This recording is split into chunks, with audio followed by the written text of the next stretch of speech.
Hey Pilgrims, Mike here from Wandering Pilgrim Games, and welcome to the first episode of a new series that I am calling Creative Corner. And basically, what I'm going to be doing in this series is kind of going through a lot of different topics in terms of not only the things that I personally am working on for Wandering Pilgrim Games, but also things about giving you more of a behind the scenes look of how things get done. So I went to Twitter, to our Twitter account, at Wanpil Games, WANPIL Games. All the links are in the doobly doo. Yes, I'm stealing a term from Matt Colville because it's a cool term. I like Matt Colville. So, all the links for our social media stuff will be there as well. But basically, the first poll I ran was different topics that I thought you guys would want to see, different topics that you guys want to hear about, and kind of giving you more of a behind the scenes look of how things get done. So the topic that ended up winning was actually my personal creative process. And what that means is, what do I do in terms of coming up with the ideas and writing down either the modules we've come out with, the subclasses, and different one-shots and adventures. So what I decided to do, it is currently July 10th, and in the month of July, there is a program called the RPG Writers Workshop. And basically what this workshop is, it is a collection of lessons from multiple different authors. I believe one of them was a writer on the Uncaged anthology on DM's Guild, which is a massively successful product.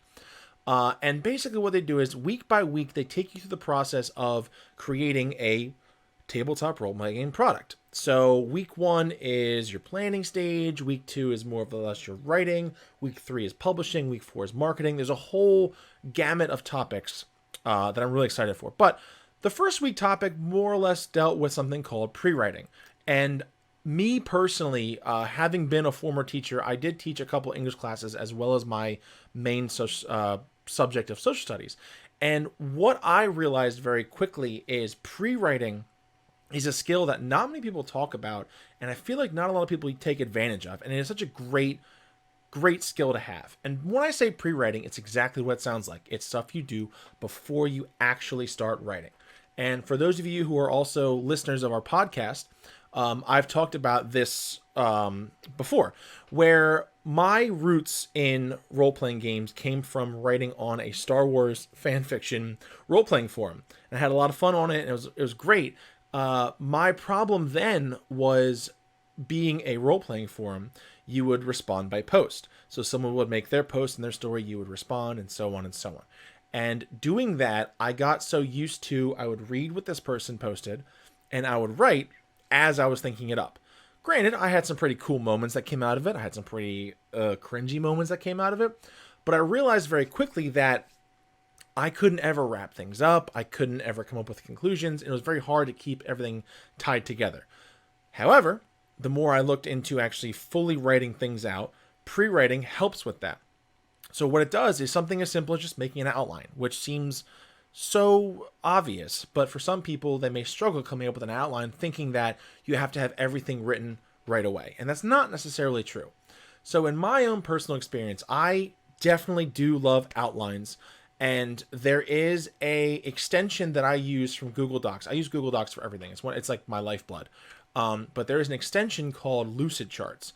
And what this does is, there's a lot of different ways you can make different charts for organization structures, business proposals. It's more geared towards like the office business life, of which I don't know. I was a teacher, now I'm a carpenter. I don't work in an office.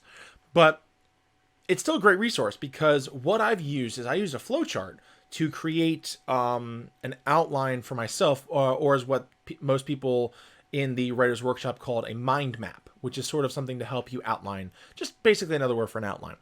And basically the one shot that I'm working on, I'm only doing just a one shot because they're just working on it within the terms of 1 month. The one shot I'm working on is going to play into a campaign idea that I have set up later on. And I will talk about this in a later video as well. But I myself have been getting really into the game Monster Hunter World. And because of that, I have a lot of ideas revolving around that. And the thing I've realized with talking to my friends who are also in this workshop, that they're having trouble coming up with ideas, one of the best things you can do is just take something that you like, take something you love, and just use that. And I know people always think that, I don't want to just rip off something. I want to come up with something unique. And that's great. Absolutely. But in terms of like if it's your first thing you're writing or if it's just something you're doing for your friends, have fun with it. Steal something. So me personally, I'm building a whole campaign built around that style of game, Monster Hunter, which I'll talk about that in a later video. But what I wanted to show you now, and for those of you guys who also follow us on Patreon, you would have seen this already. I came up with a mind map or a flowchart to help me show how this one shot will work. And I'm going to show it to you guys right now. I believe this is the right one. Yes. So, as you can see, this is how I laid out my adventure. So in the very beginning, the players arrive at your outpost, which is part of Act 1. And I'll explain what Act 1 and Act 2 and Act 3 are in a second. So Act 1, players arrive. The outpost commander calls them to meet with all the teams to give their missions. Basically, the idea is that there's multiple different independent teams who work at this outpost, and your players are just one of many teams. The team is given a mission. I misspelled mission there. Mission to hunt down a monster, and I will decide what the monster is later. So Act 1, for me, is getting the quest and then leaving to go do the quest. So getting your quest, preparing for it, leaving. That's Act 1. That's all I thought to myself when I created this flowchart. Act 2 is now making your way to whatever your main quest is. So in this specific instance, the main thing is this fight with this monster, whatever that monster is. So Act 2 is you trying to track it down. Maybe there's an obstacle in your way. So the team leaves the outpost, go to the wilderness. Now, this part here, I said the team will have to make a survival check to hunt down the monster. And what I decided to do was, if they succeed, they have an advantage. If they fail, they have a disadvantage. So for instance, in this specific instance, if they fail, they're ambushed by smaller monsters. So for those of you guys who have ever played Monster Hunter World, you'll be tracking down a monster, and sometimes you may run into a pack of smaller monsters and have to deal with them before you can get to the main monster. So that's sort of the fail of this specific instance. You get lost trying to track it. You end up in a nest of smaller monsters. If you succeed, you pick up the trail of the main monster, as well as learning something about them or something about their nest that you can use in the upcoming fight. More or less giving them a reason that, if you succeed the survival check, now you have something that's going to help you later on in the main fight. Eventually, after you have learned the information or fought these smaller monsters, we move on to the final act, which is arriving at the nest and this final confrontation. So for me, it's another survival check. And in doing so, you have your succeed path and your fail path. If you succeed, you find the monster's nest and the monster's not there. So that way you, the players, would get a surprise round on this monster as long as you made a successful stealth check. So that way it gives you kind of an advantage that, you've done well. You've found it. You got here in a great amount of time. So now you have the advantage when this monster does come back. If you fail it, one of the things that I'd put up was you get lost and fall into a ravine that causes a rock slide, and you have to make dex saves to avoid the falling debris.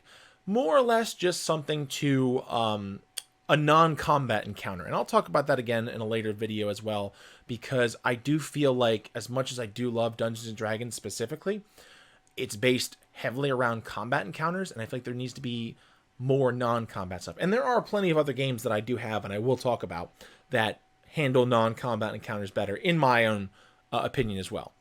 And then from there, you have your final fight. So this is just a very basic, very bare bones outline of what I'm doing with my one-shot. And basically what I've realized is, many of you guys watching this may be like, that's not going to take 3 hours. That's too short for one-shot. Maybe. It might be too short. It may be too long. I've played in one-shots where it takes the players an hour of real-world time to leave, to go on the quest. So it's kind of hit or miss a lot of times when you run these one-shots. But in speaking with one of my friends the other night, helping him plan out his one-shot as well, you do have the understanding that you as the DM, when your friends or your players come to play a one-shot, there kind of is the unspoken rule that you're here for a one-shot. You're not going to just sit in the tavern all day and ignore the quest. In a campaign, that may be different. But in terms of just specifically a one-shot, everyone kind of has the understanding that, we have a quest. Let's go do it. We'll figure this out. So that specifically is what I wanted to show you. And that's pretty much this video for my creative process. I know I didn't go very heavily into it. I do want to save it for another one. But basically the idea that I had was I love Monster Hunter. I took something I loved from it and I made this very short outline of things I wanted to do. And I broke it down into my 3 acts. Act 1 is getting the quest and leaving for the quest and any preparations that may happen. Act 2 is you are on your way to finish whatever the quest is, whether it's fight a monster, save the princess from the dragon's lair, save a dragon from a princess's lair, find a missing item. You're on your way. There's probably 1, maybe 2 obstacles in your way, either non-combat or combat encounters.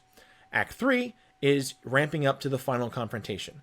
It's more or less very basic storytelling where you have your beginning, you have your rising action and climax, and then your following action and resolution.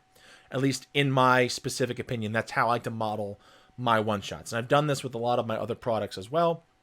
But I figured at least this very quick, very short guide might help you guys and kind of give you a better idea into a very brief glimpse of what my creative process looks like. And if this is something you guys would like to see me go more in depth to, let me know. Leave a comment here, like this video, all that fun stuff. Like, comment, subscribe. Follow us on Twitter. Support us on Patreon. I'll have all the links down below in the doobly-doo. We also have started a Twitch channel as well, which we will be streaming things every so often. Obviously, follow this channel as well here on YouTube. And I really hope you guys do find something you can use from this. Please do expect more videos in the future. And if there's anything you want to see me talk about, a different topic, something you're struggling with in terms of content creation for tabletop role-playing games, let me know. Leave a comment. Join our Discord. We have a whole Discord basically just for getting people together for games, asking any questions, kind of bouncing things off. We're more or less trying to build a community first before we even worry about making money, which at this point, any money that we make as Wandering Pilgrim Games, we don't pay ourselves at all. There's no ads on this video. There's no ads anywhere else. Any money that we make through Patreon, donations, whatever, goes directly back into our products. None of it goes to us. So that's kind of just our beginning business motto, more or less. But again, I hope you guys enjoyed this. Please follow us. Come back to the next time we do a video and let us know if you liked it. And until next time, keep wandering.